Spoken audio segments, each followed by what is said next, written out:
গাছ পাকা পেঁপে তো আমরা অনেকেই খেয়েছি, দোকান থেকেও কিনেছি, বাজার থেকে কিনেছি। তো আজকে তোমাদেরকে দেখাই একটা পেঁপে গাছে ঠিক কতটা পাকতে পারে।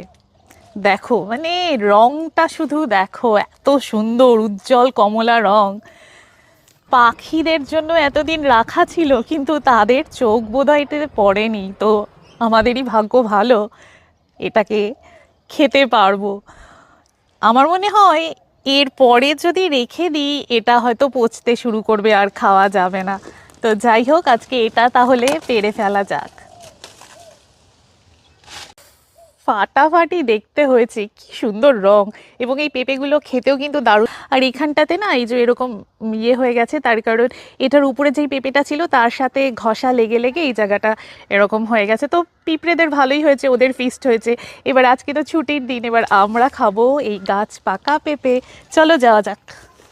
পেঁপের কথা বলতে বলতে লাউয়ের কথা তো ভুলেই গিয়েছিলাম। এই দেখো, মস্ত একটা লাউ হয়েছে, একেবারে খাওয়ার জন্য রেডি। তো কেটে ফেলি এটা।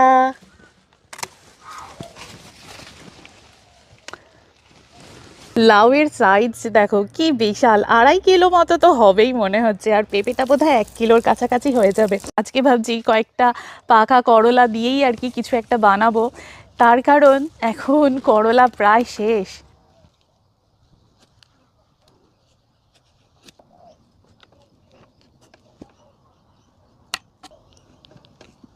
উফ, কি সুন্দর কেটে গেল স্মুথলি।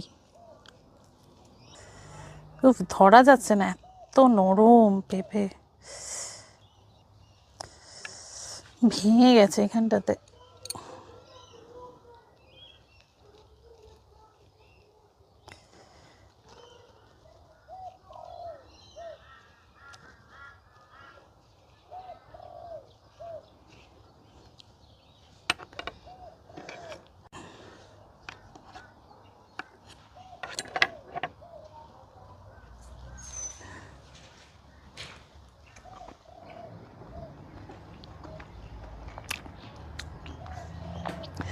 মানে মুখে দেওয়ার সাথে সাথে পুরো গলে গেল, এত নরম আর ভীষণই ভীষণই মিষ্টি খেতে।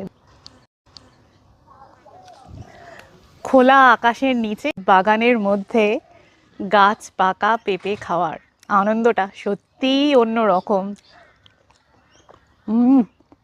টু গুড, মনে হচ্ছে খেতেই থাকি। আর দেখো, মাছিরাও এসেছে, ওরাও ভাগ বসাচ্ছে।